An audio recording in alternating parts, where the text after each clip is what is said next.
Hey, thank you so much for joining another episode of Celeste The Therapist Podcast. My name is Celeste. I'm a therapist from Boston. If you are new here, thank you for giving me a try. On this podcast, what I do is I talk about things that we go through, and then I go into why it happens, what we can do about it, so that you're not leaving here just with the knowledge of what's going on, but also with the mindset on how you can change it. It's really important to me for people to understand how they can start and do what they need to do right now in this moment, despite socioeconomic status, despite what you've been through. And so today's topic, we're talking about going from survival to peace, really learning how to understand your system. If people work with me individually, they know that's something that I always talk about. It's important to me. And before we get started, just want to let you know there is a free wellness event happening May 3rd in Stoughton. I have a wellness center called Shifting the Way You Think Wellness Center. And the goal behind that wellness center was to just work on creating a space where people can come to learn about wellness. I think therapy is great. I'm a whole therapist. I think psychiatry is great. But outside of therapy and psychiatry, there's something happening with our body. And I don't care how much talking you do with people. A lot of times, sometimes the things are stuck in our body. There's people that talk about being in therapy for years and having intellectual knowledge, but not understanding like what's going on. So that's happening May 3rd. If you want to learn more about my wellness center, you can go to stwyt.com to learn more. We have different offerings that happen monthly. So if you want to be a part of that, definitely check us out. And if you don't know, we are on YouTube. So if you ever wanted to watch these episodes, head on over to YouTube. If you search Celeste the Therapist, you can find that everywhere. So let's talk about going from survival to working on creating peace. This is something that I've realized people, when they're on their journey to creating peace, right? When they're on their journey to reconciliation with what's happened, they find themselves constantly going backward, right? And not understanding, why am I going backward? Why can't I just, like, I know what I need to do, but doing it feels hard, right?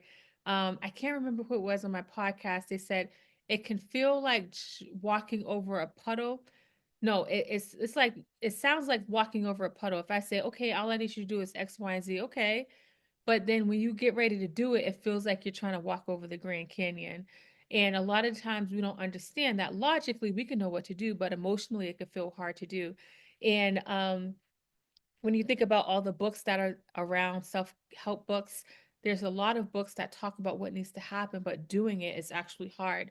So a lot of times, because of being in survival mode, when I talk about survival mode, I'm talking about if you are somebody that kind of grew up in trauma, if and it doesn't have to necessarily be trauma like the whole entire course of your life, but a lot of times the things that we have gone through have been imprinted in our mind from a young age, and then we work up what we grow up with this internal dialogue.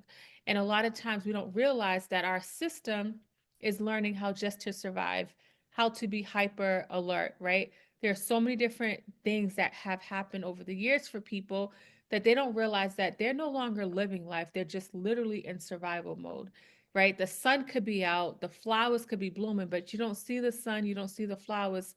It feels like you're just in this blooming space. And a lot of times people will find themselves saying, like, okay, you know what, I want to work on myself, but not understanding like it's really hard because they're in survival mode. Now, I want to share with you like what's happening to you in survival mode if you're not aware. Um, and again, you can find these episodes on on um, on YouTube so that you can see the visuals. I'm just a very visual learner. So what happens to you in survival mode? Trauma affects the body's stress response system, including the fight or flight. And so what happens in fight or flight mode when things happen, unfortunately, you may find yourself freezing or running away from the problem. And freezing doesn't always necessarily mean like you're literally like stopping and you're not moving, but you're not moving forward with your life. You ever feel stuck, right? You're feeling stuck. You feel like you're on this hamster wheel. A lot of times it's because you're frozen. You don't know what to do. And sometimes people find themselves running away. What also happens in survival mode is physiological changes happen, right? Your increased cortisol level, right? A lot of people struggle with losing weight because of the hormones, the cortisol levels are high, adrenaline and hypervigilance. Being on hyper aware all the time is a hard way to operate in life. When you are operating in hypervigilance mode, not only are you mentally there, physically you're there, right? A lot of times as people get older, you hear about the increase in like heart attacks or high blood pressure or aneurysms, those kind of things that's happening. Like, what happened? They were so young. There's some even fit people, right? It's not even about being fit. Our body was never designed for us to be in hyper alert all the time. An example I always give on this podcast, if you're not new here, you heard this before, you hear it again. We are the only species, humans, that can activate the amygdala, which is that flight or fight mode, with just how we think about things, right? So, animals, let's say there's a prey coming to attack, they'll get in this, like, oh, I got to get out of here mode. As soon as that animal leaves away, what happens is they start to relax. Humans, and this is happening because we're not talking about things. Mental health has been so stigmatized, especially in certain communities. So things are happening, it's getting brushed under the rug, not literally, because you can never brush over your experiences. You can try to drink it away, party it away, but your system remembers, your body keeps the score of what's happened. And so because these things have happened and your system has never processed it, your system is always going to keep alerting you and letting you know, hey, be careful, this might happen again, right? Relationships, you've been in a bad relationship, right? And you say you want a new relationship, but when you get into it, any little thing like you struggle with, and that's because your system is like, ooh, this kind of happened before, but it's not the same thing, right? So many ways that we are trying to move forward is hindered because our mind is trying to keep us aware. And I just want to be clear, our mind is doing what it's designed to do. Our mind is designed what it's supposed to do. It's supposed to keep us aware. The issue comes in place because we're not engaging in those thoughts. We're not saying like, oh yeah, like I know I was in this abusive relationship before, but this is different. This person is not abusive. They're actually a different person. I've been on my healing journey. Like I see what it is, because you can't help the trigger that comes into play, but you can work on minimizing it in the way that it takes over your system, right? So being in hyper aware, hyper vigilance mode all the time is very dangerous for your system. Eventually, your body feels like it's attacking itself. People with autoimmune issues, like health issues, sometimes, a lot of times, it's because of how much your system is working in overdrive. If I'm constantly just revving my engine, and I'm not getting gas, I'm not refueling, I'm not getting oil, eventually my car is going to die. Eventually, my car is going to break down. Literally, that's what happens to us as humans, right? If we're not understanding what's happening and we are just allowing our mind to keep us in hyper aware mode, eventually it starts to break down. And then the last thing I want to say about what happens in survival mode is that survival mode can become a default state, making it difficult to relax, right? So if you want to call yourself trying to get into peace mode, it's hard to get into peace mode because it feels like this is normal, right? So as you're trying to work on peace, it feels hard to do because your mode has always been, I got to stay in survival mode, right? So that's kind of what happens in survival mode. A lot of people have lived in survival mode. I've lived in survival mode, and I'm always overwhelmed with gratitude when I think about like how far I've come, because I never thought this way of living was possible. And as I started to live this way, my passion grew deeper. I've always like cared and enjoyed working with people, but my passion became deeper, realizing there's another way to operate in life. Like we don't always have to operate in survival mode all the time. And when I was in survival mode, I would have never framed it that way. I wasn't like, oh, I'm living in survival mode. It's when I look back at how I was operating, I'm starting to recognize it. And I was like, oh, I was living in survival mode. And when I was trying to work on peace, it felt so hard. The transition was hard. It felt lonely. It felt scary. Like all of these things are happening. And I like talking about those things that are happening because people are talking about change. They're talking about doing this and that, but they're not talking about the hard part that comes into play as you're trying to create that change. So, why is it hard to shift into peace, right? I kind of shared it a little bit, but let me put the visuals up for you. So it's hard. Why it's hard to shift into peace mode and trying to calm your nervous system, because trauma residue and triggers, right? The triggers that come up, it doesn't even have to be a relationship. Let's just say it's something like work or school. Let's say you're not used to you're not used to excelling in school. When you tried to go to school, there was a lot of trauma at home, right? And let's say you're an adult and you're not in a home where there's a lot of trauma, but going to school is triggering because when you was going to school before, there was a lot of trauma at home. So you find yourself having a hard time concentrating. There doesn't have to be a thing happening in front of you in order for you to be triggered, right? It's just something similar. Another story I shared, because sometimes the analogies or stories I tell can help hit home when it comes to triggers. So there was a time where I was driving and a car was turning and a kid was crossing the street, and the car that was turning hit the kid, and I think the son was in his way. The kid was fine. He was on the floor, and I was like, I got out my car, I said stay on the ground, got his mom's number and called his mom.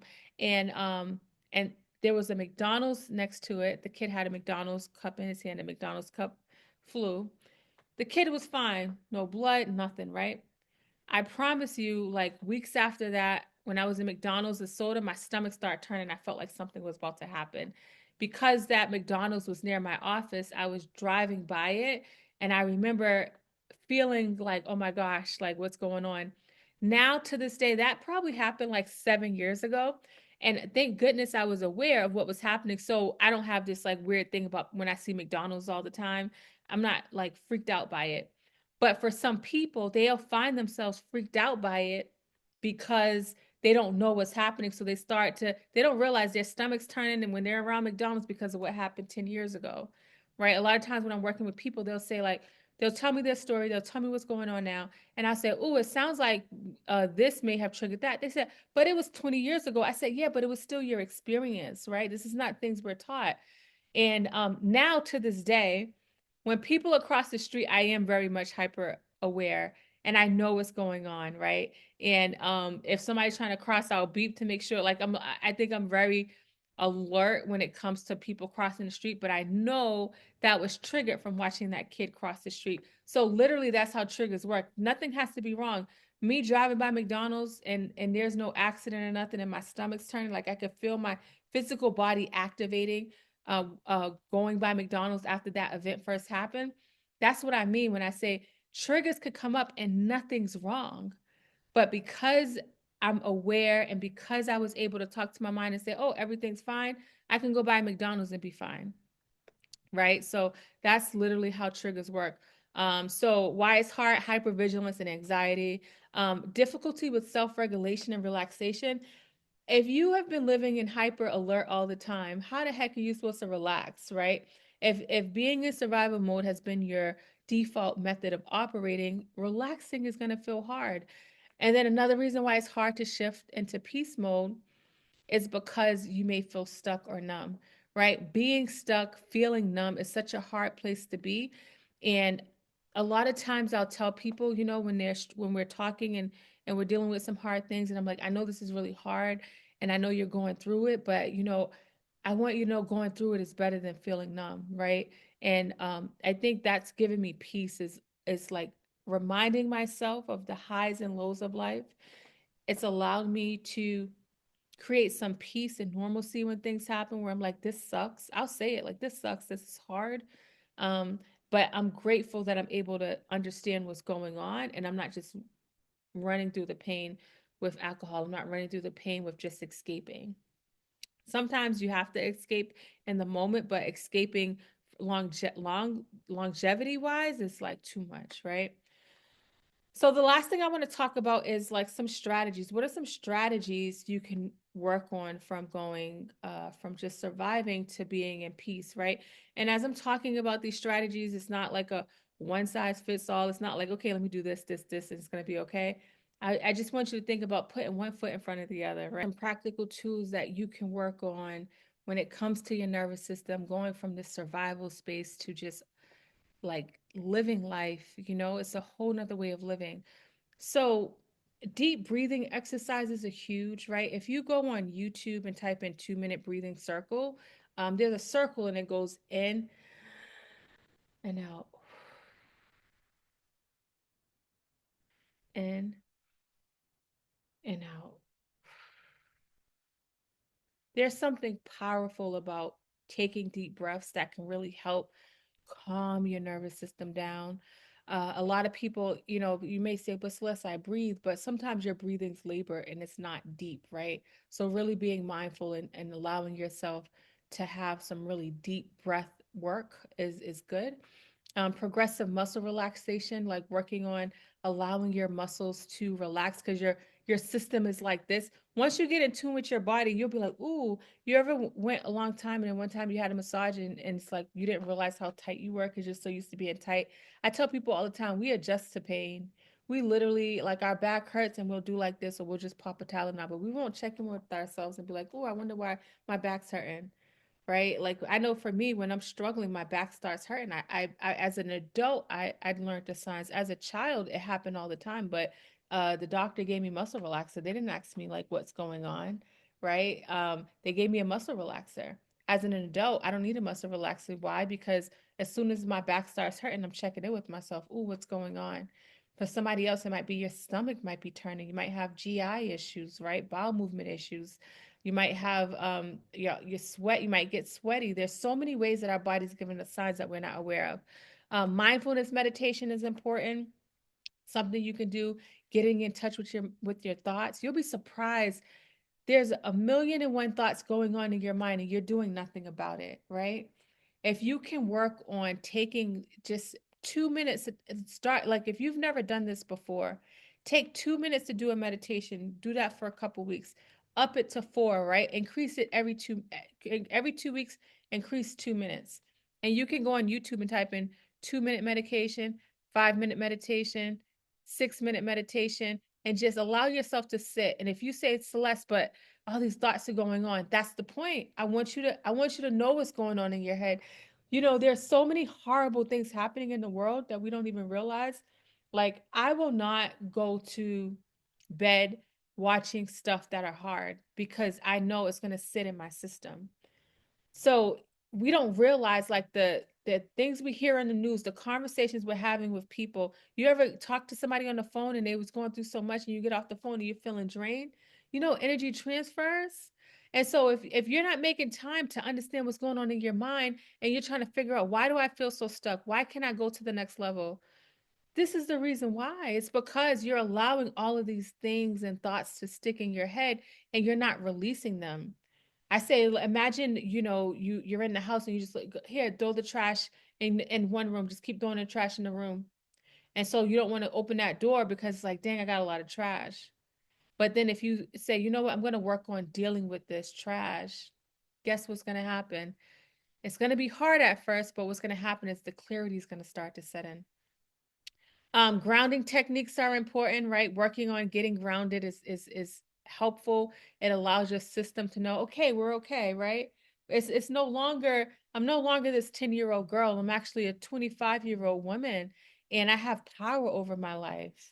Right? You got to tell your mind doesn't know you have power over your life. Your mind, because of how you're operating, your mind still thinks you're that 10-year-old boy or that 10-year-old girl. Until you declare power over your life, and you work on getting grounded, getting into the moment, right?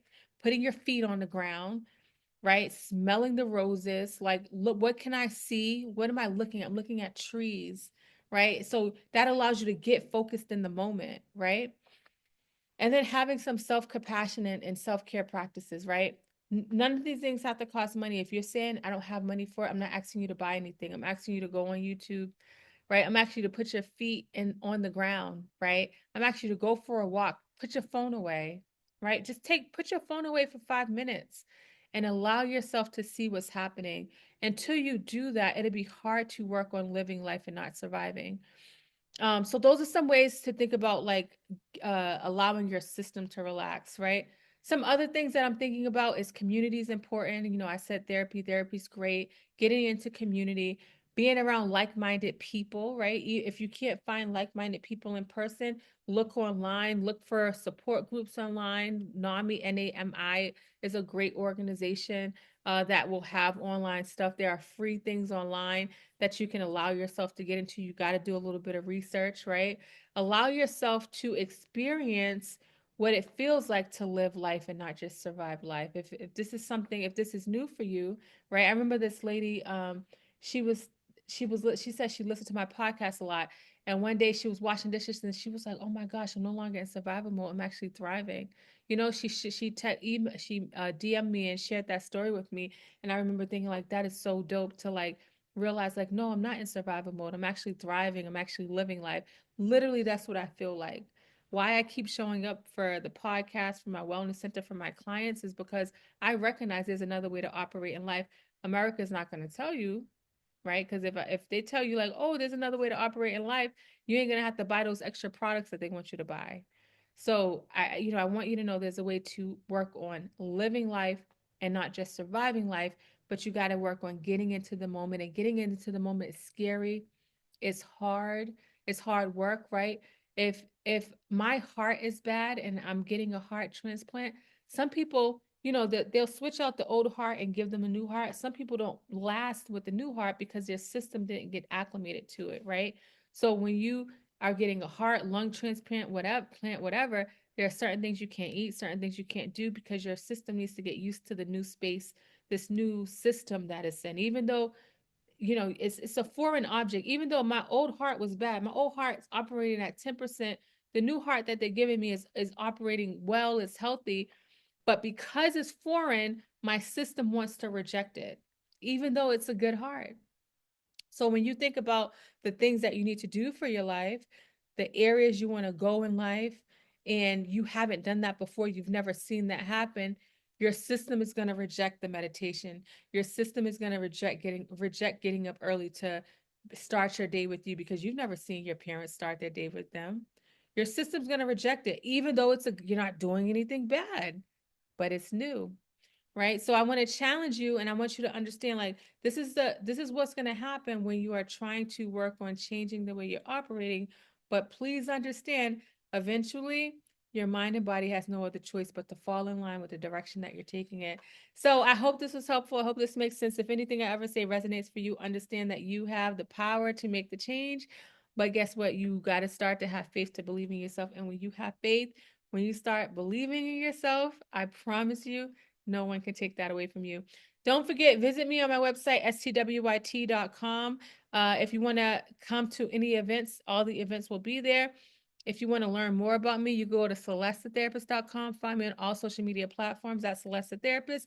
And until next time, beautiful people, I will talk to you later.